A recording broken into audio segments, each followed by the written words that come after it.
Jans wants his guys chasing, run them off the line, make them put it on the floor, help and Stevenson for three. Nice jump shot, Bulldog guy to put it on the floor. So there's space for the shooters to take their shots. Make it a 2, by the way, for the Columbus, Mississippi State native. The question is Mississippi State comfortable shooting jump shots? They look good tonight. Yep. Offline. Bulldogs in a hurry, and now Moore wants 3. Bit strong. Here's Plitzawhite. Knee injury suffered in February of 2021.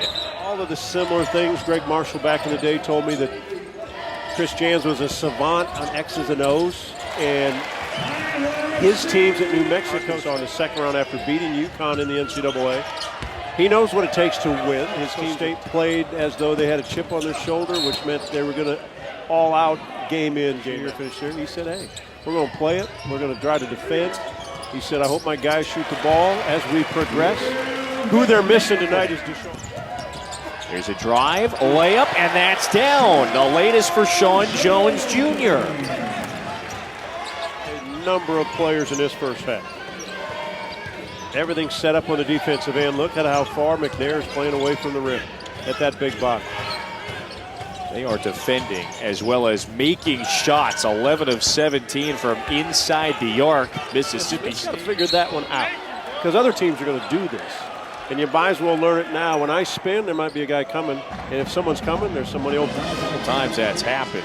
13-point lead for Mississippi State. They're shooting 52% from that's what John shot from 3 in the NBA, I think. 1 year. That you have to win in the Summit League tournament to ultimately play in the big dance. And I think that's why Eric Peterson's there, right? Yep.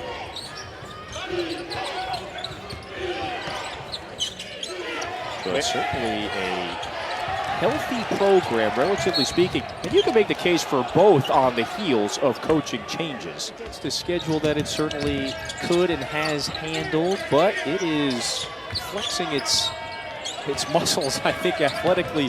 The physicality's on display against South Dakota today. So, Kevin, think of this league. We know that Kentucky sits at top now that Oscar's back, right? Because that changes everything. I know what's predicted. I know Arkansas is a young team. I've seen Tennessee. You had Tennessee last week. Yep. Those are the ones listed. Well, why not a Mississippi State? Why not an A&M, even though they lost today to Murray State? What about Ole Miss? You know, there's always a team, I think, that kind of comes from whether the mid or in college basketball. By Shaquille Moore, right to the bucket. Probably inconsistent last year. Night in, night out. They're searching for consistency in Jeffrey's face. He likes this spot. He likes being out front, guarding the point guard, pushing the basketball. And South Dakota calls the timeout. Bit of everything tonight. Well, he shot the ball well at times, and when he gets his feet set, and what Chris Jans told us, if I can play him at point, I want to see how it happens. He's pushed the basketball, he's made open shots, now he's guarding the point guard. Lands or one of those trades.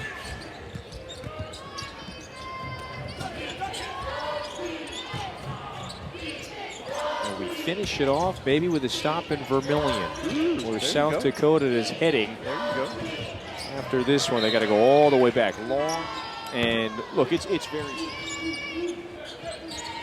But it would not be shocking, even this score notwithstanding, near or at the top of the Summit like it has been the last few years. Matter of fact, 3 straight years it's finished in the top half. A couple of those years was right there with a second place finish. Just haven't been able to win the big one in the Summit League tournament. Of course, it is as everyone likes to say, a one-bid. They've made it difficult for the Coyotes to get shots off outside. They've challenged them.